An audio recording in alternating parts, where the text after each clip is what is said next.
Good morning and happy Labor Day. Um, it's game week. It's been a long time coming. So when we start looking at what we've got and what we've been through, I thought about these young people that since spring break, they've had classes online. Their workouts have been disrupted this summer as well as this spring. Some of them were working in hallways at their apartments. Some of them were trying to lift weights creatively because they didn't have a weight room. And then since then, we've had kids opt out, no spring practice, and here we are. We've had to learn to eat differently. We've had to learn to work out differently. We're trying to figure out how to work it in a locker room where it works. You're also trying to figure out how to shower. How do you meet? How do you meet as a staff? How do you meet as players and your positions and social distance and keep your mask on? How do you practice? How do you travel? And how do you play?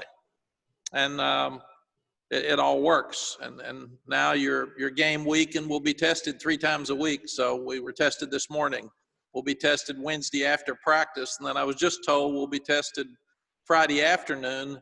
And after that test, you may not get the results back till Saturday morning at 9 and we play at 12. So we could find out that a staff member can't participate during the game or a player couldn't participate in the game as late as 9 o'clock on Saturday morning. So it will definitely be different. But at the same time, I've got to brag on Commissioner Swafford, the ACC office, the presidents and chancellors in our league, the athletics directors in our league, our head coaches and our players, because they've handled this process right. They said we're going to move forward slowly. And we're going to try to figure out, is it safe and how can we make it safe, and then make a decision whether we're going to play or not. And because of the process that they've put in place, we are safe and we're playing.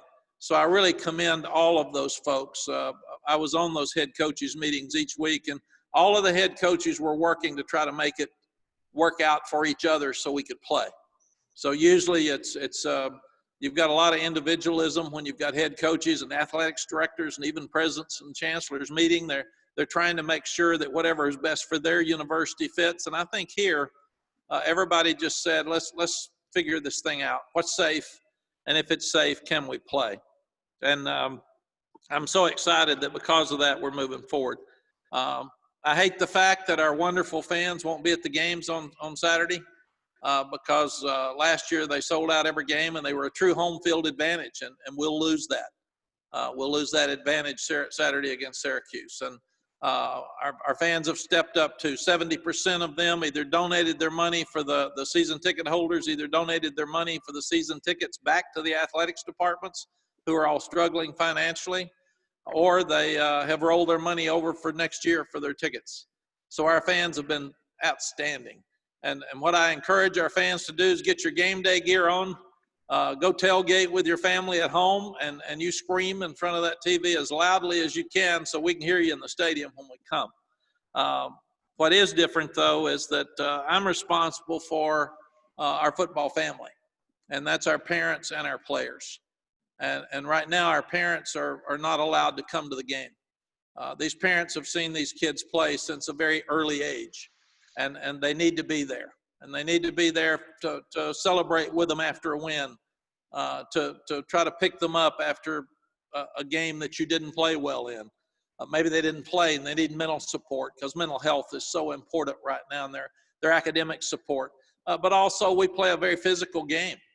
And we need to try to make sure that the parents are there if one of their sons got hurt. And hopefully that wouldn't happen, but they would be there to support them and make sure that they're safe moving forward. So I would ask that the decision makers that have made the decision not to let parents in the game this weekend, we're talking about hundreds, in a 50,000+ seat stadium where they would be wearing masks and they would be social distancing and making sure that they were totally safe to our community, would reconsider that decision and let the parents come. And that's talking about universities all over the state, because parents need to see their kids play.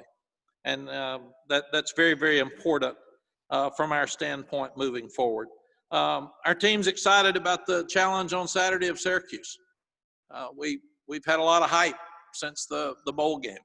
A lot of people have been talking about how much better we're going to be and how good we're going to be. And we'll see now, is that hype real? Are we going to be that much improved, or was it just the momentum at the end of last year and we've lost that momentum now? So it's time to play somebody else and really figure out who we are, because I've talked to the players about preseason rankings are just hype. They're about last year. They're not about what you've accomplished this year. So that's stuff that we need to step up and play well and get this season started on a positive note. Concerns going into the season, we've talked about a lot. We don't have a lot of depth in our offensive line, and that's something we're concerned about. We've talked about depth and cross-training to ad nauseum since we started this season. And we missed our spring like everybody else. We didn't have any days, so we didn't get to develop that spring. So most of our work this fall has been to try to make sure that we get players that can have 2 or 3 people at each position, so we don't get tired in the second half and fourth quarter and lose some close games like we did last year. It's especially troublesome with the new defensive coordinator, Tony White, at Syracuse. We weren't planning on this game. We sure weren't planning on opening up with this game because it wasn't on our previous schedule till things changed. So we've got a couple of weeks here, but Tony White's from the 3-3-5 defense that Rocky Long started at New Mexico and then San Diego State, and they're going to be bringing them all over the place. I've read one article where they had 10 sacks and 4 interceptions because they've got a tremendous secondary a couple of weeks ago in their scrimmage. So that's a concern for us. We know they're going to bring a lot of people and they're going to come after us. Special teams, we didn't do very well last year. We've got to be improved in that area. So we've worked really, really hard on special teams to try to make sure that that's an area of improvement. And then as far as our pass rush, we want to make sure we develop a pass rush with only 4 rushers.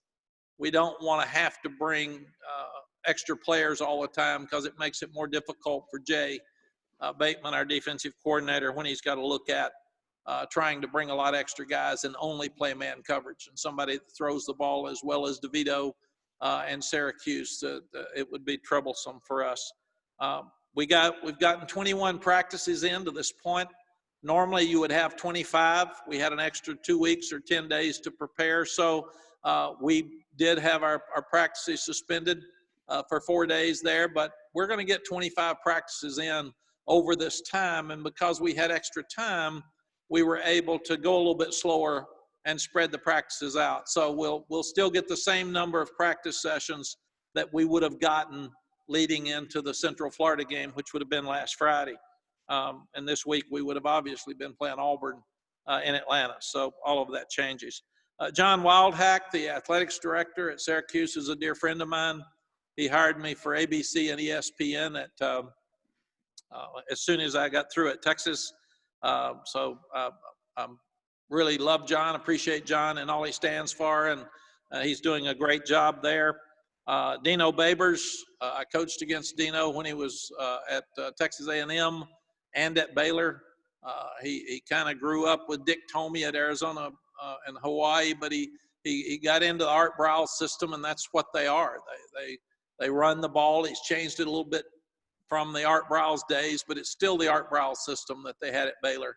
And he just hired Sterling Gilbert, who was the offensive coordinator for Charlie Strong at Texas. And I watched Sterling. He did a great job down there. So they're not going to change a lot offensively. The biggest changes will be defensively, and they've still got the same special teams coach. So we feel like that'll be the biggest adjustment for us, and that'll be Coach Longo and the offensive staff having to look at maybe changing that game plan during the first quarter simply because they haven't seen these schemes before.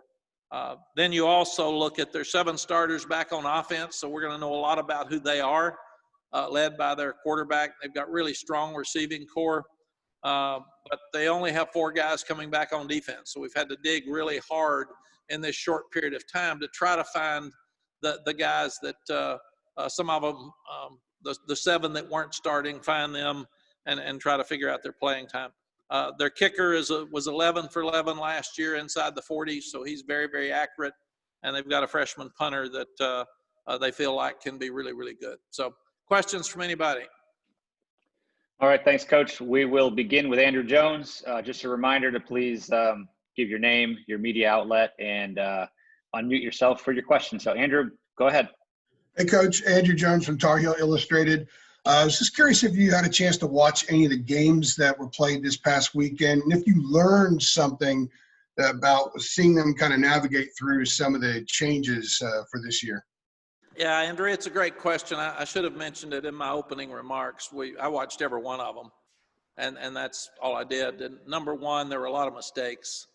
So I think we're going to see the effects of no spring practice and this roller coaster ride we've been on coming into this year with play on the field some. So hopefully that doesn't happen with us on Saturday. But we've talked to coaches that have already coached games. And it was interesting, the three things that have come up, and we felt them in our scrimmages.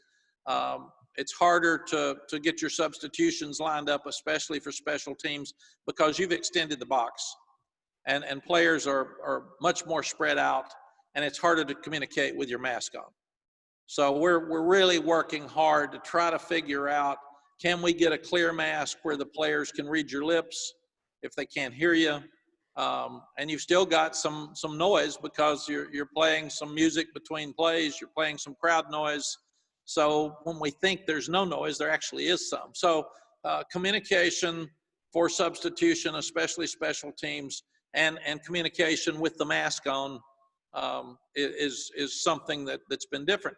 The other one that we noticed and we didn't feel like was a big issue at first, but now in watching it after we've talked to people, you can't hear the whistles of the officials, the handheld whistles, near as well as you could hear the whistles before. So the coaches are telling us that it's really hard for the players to stop on the whistle when you can't hear it. We had a long discussion with our officials the other day, and each one of them said we're going to try to hold it longer. So that's something we really need to look at across the country with college football. Are the handheld whistles going to be loud enough to make sure that the players don't have late hits because they can't hear, for the safety of the players? Follow-up question. You've talked a lot about special teams, going back to when you announced Javon DeWitt back in February. Do you believe that all of your units have made progress? And has there been any resolution as far as who's going to do the place kicking duties this week? Number one, yes, I do believe we've improved. We have worked so hard every day. In fact, our situation scrimmage on Saturday was large majority special teams, and it was live. We didn't hit our punt and kickoff returners, but everything else was live. And we still haven't made a decision, Andrew, on our kicker yet. Both have done well.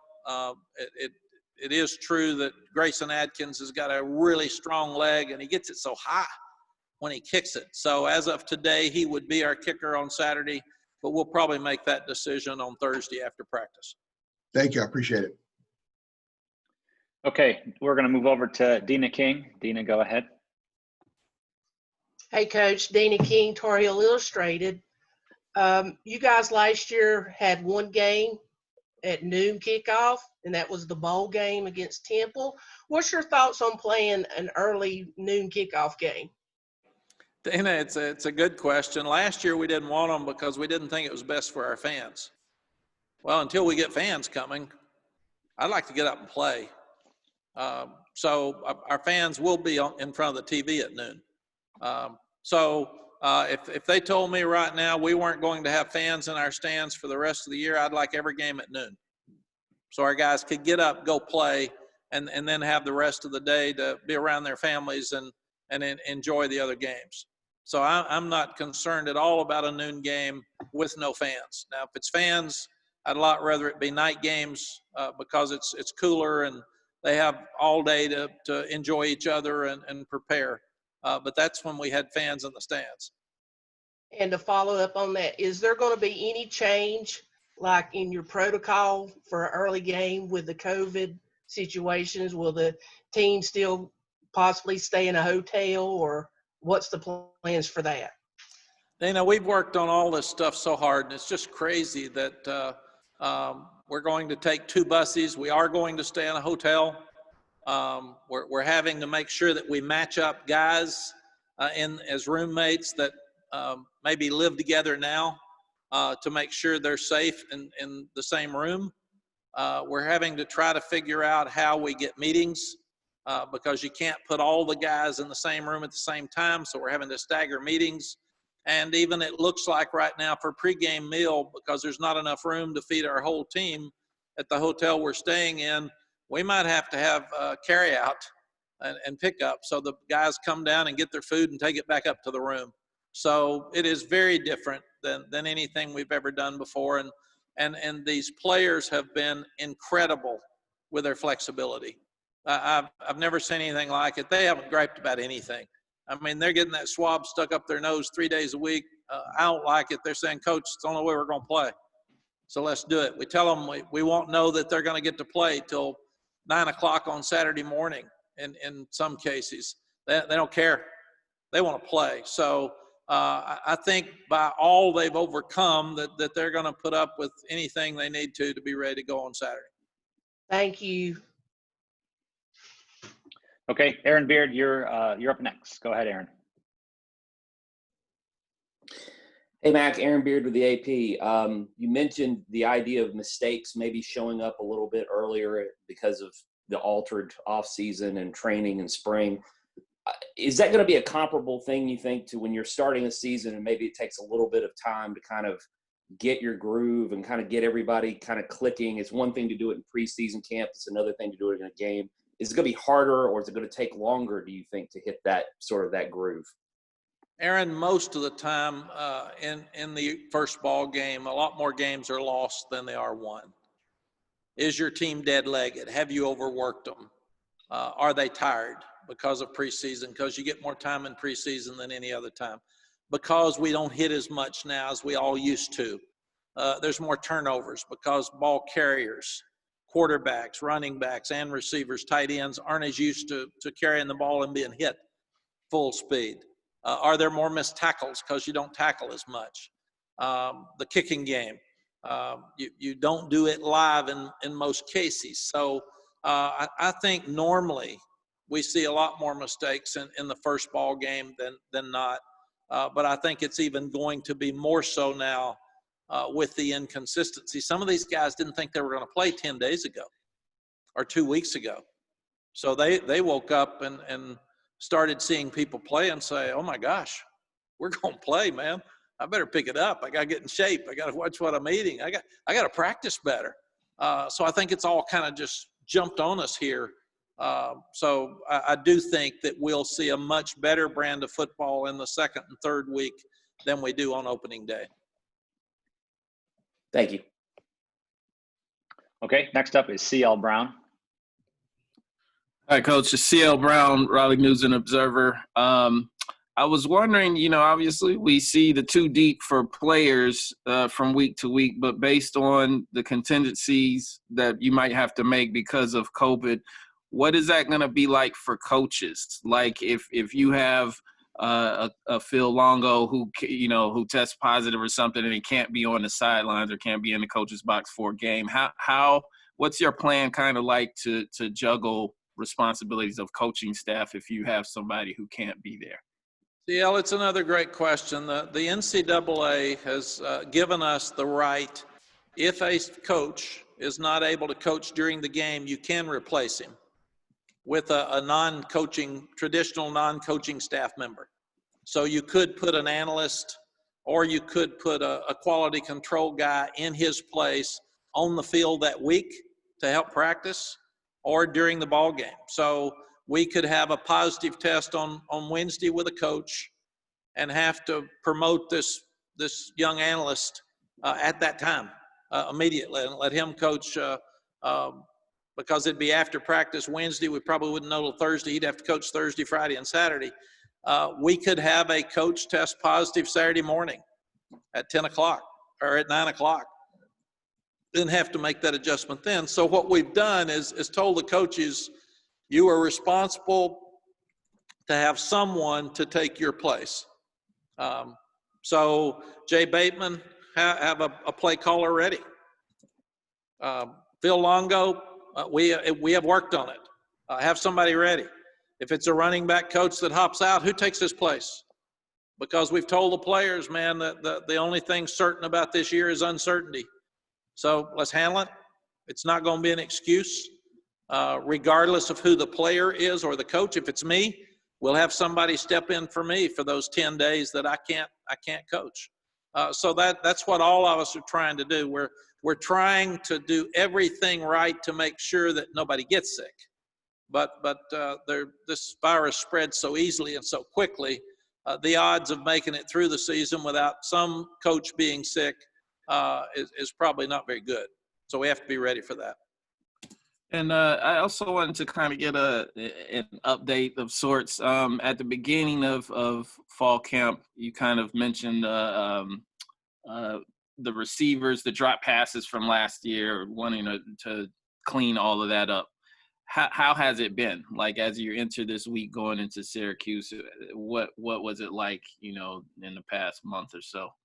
CL, I think the players must listen to this press conference, because when I called them out for drops, they haven't had many.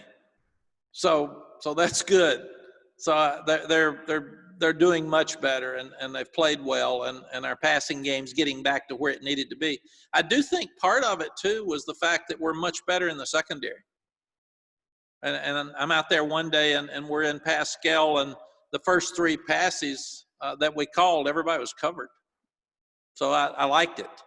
So our offense has been much more challenged by our secondary and our linebackers now than they were at this time last year. So that's a real positive for us as well. Thanks, Coach.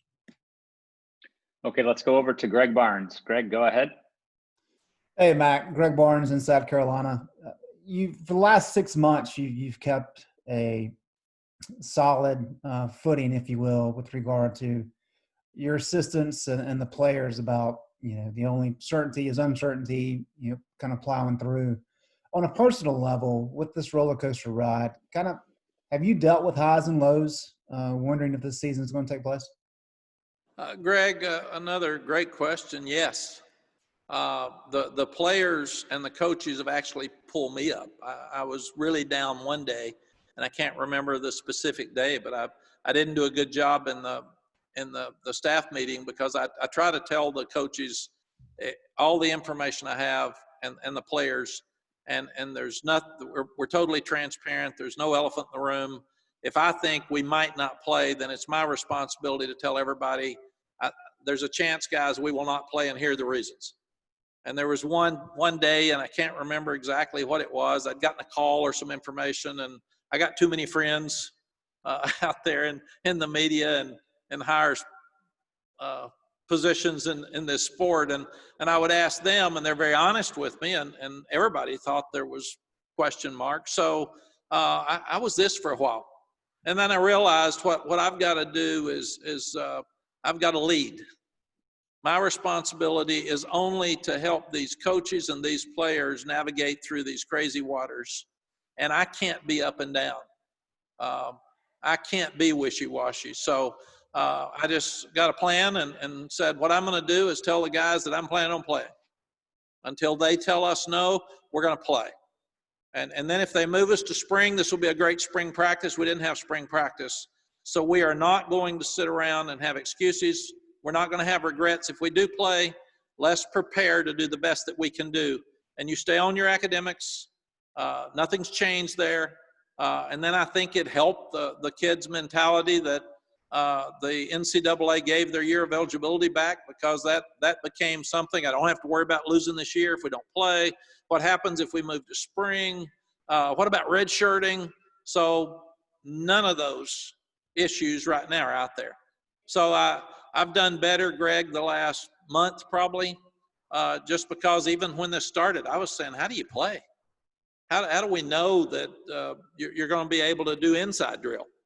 And now I've seen with no positives in over a month of 21 practices, it's not being spread by football if the kids will do what they're supposed to do, and the staff and the coaches outside of the football.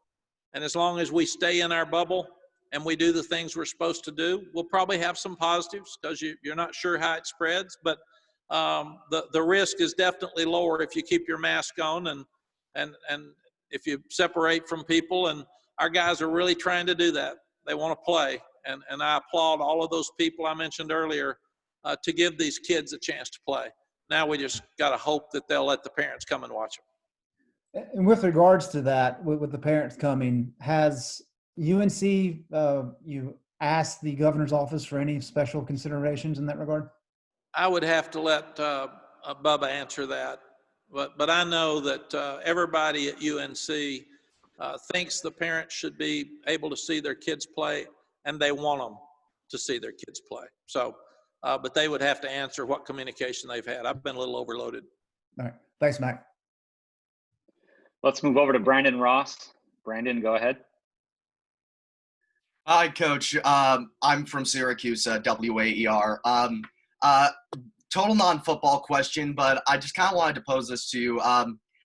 When you retook the job at North Carolina, you said this would be one of the few places you would come back to.